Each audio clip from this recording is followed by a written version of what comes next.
So Bleach is a thing, and I have a hell of a lot of thoughts on it. Now, I'm well aware it's been about 15 years since I first started watching the damn thing, so a lot of this is probably based pretty heavily on nostalgia and the fact that I was a weak little edgelord in high school, but damn, I love this series. Most of the time.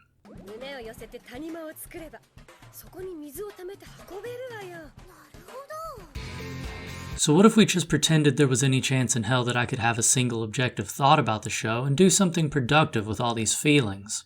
It might make sense to devote a couple hours of my life to writing a quick 10-minute YouTube essay summarizing what I thought I remembered about the whole damn thing, but since I have literally nothing better to do with my life, then why don't we just rewatch the entire show? All 16 goddamn seasons of it. And hell, let's do the manga too.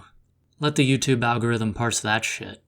Now before we dive headfirst into this strawberry-colored mistake, we need to have a little talk. It's not really fair to talk about Bleach without discussing the elephant-shaped dumpster fire that's dry-humping the couch in the corner. So forgive me if I choke up a little, but this is about to get personal. My unhealthy love affair with Bleach started around the same time that the Naruto anime did this. See, in the mid-2000s, anime hadn't shifted to the more modern model of releasing a short number of episodes per season with a big-ass Titan-shaped arc of fuck-all in the middle of them. Instead, what you got was one episode a week, forever, seasons be damned. And if there wasn't enough manga already written to adapt from, then NBD, the showrunners were just going to sort of make it up on the spot. Bleach would go on to catch that same STD from reusing Naruto's BitTorrent hosting site, Ask Your Parents.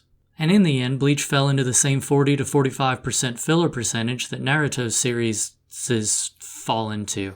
So it's more or less the same, with the added benefit that in Bleach you don't have to watch the main character piss on one of the girls. Got it? Good. Now I'll be comparing the show with the manga during these videos because I'm a masochist and I spent too much money on these books years ago and I want to get something out of them. But I'll show the raw Japanese scans because I'm a dick. One of the major differences you'll notice pretty soon between the anime and the manga is how toned down the body horror is. For example, this nice little dead girl looks a lot less nice and a lot more dead girl in the manga, and the show gives her a much happier afterlife than the one panel off-screen double death from the book. Aside from that, the biggest difference will be the pacing. The show milked the manga for all it was worth, and I actually prefer the show because of it. It feels slower, atmospheric, and more ominous, in a way that would make edgelords squeal if edgelords squealed, which they don't. But the trade-off is that the injuries don't carry as much weight in the battles, so that's a shonen shame. Go ahead and like and subscribe if you want to join me on this pointless attempt at justifying my nostalgia and how often I bring up the show when I'm drunk. I'll try to keep away from spoilers except for the episode that I'm talking about at the time, which will be clearly labeled in the title of the video. Bleach has some fun twists and surprises, and even though the show is 15 years old, I would hate to ruin it for someone who wanted to enjoy it the same way I got to. Thanks for watching. My name is Zac, and this is a terrible idea.